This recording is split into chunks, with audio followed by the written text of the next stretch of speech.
देबो नया साल के अपन दिलवा निकाल के। तोहफा देबो नया साल के अपन दिलवा निकाल के। कबू टूटने दिएंगे रखी है संभाल के।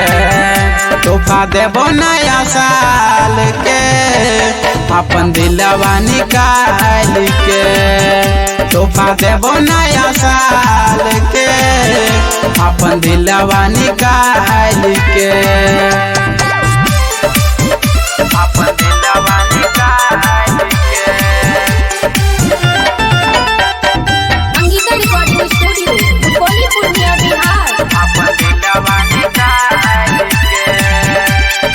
होइते है भोर जब पियावा क्या घरवा बड़ी याद आई तो मिलल नदी के किनारवा। होइते है भोर जब पियावा क्या घरवा बड़ी याद आई तो मिलल नदी के किनारवा। अपन दिलवा निकाल के। होइते है भोर जब पियावा क्या घरवा बड़ी याद आई तो मिलल नदी के किनारवा। होइते है भोर जब पियावा क्या घरवा बड़ी याद आई तो मिलल नदी के किनारवा। सिनेमा के चिरवा हम सीना के चिरबौगे नेहवा खंजर डाल के। तोहफा देबो नया साल के अपन दिलवा निकाल के। अपन दिलवा निकाल के। अंगिका रिकॉर्डिंग स्टूडियो कोली पूर्णिया बिहार। अपन दिलवा निकाल के।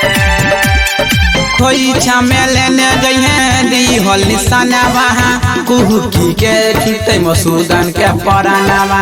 खोई छमे लेने जइहे दी होल निशानवा कुहुकी के छुटे मसूदन के परानवा। अपन दिलवा निकाल के। खोई छमे लेने जइहे दी होल निशानवा कुहुकी के छुटे मसूदन के परानवा।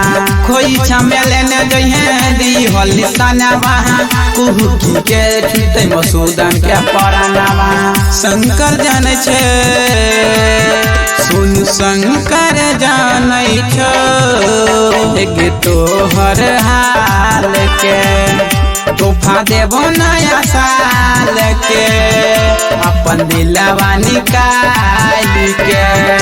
अपन दिलवा निकाल के। SRS Entertainment present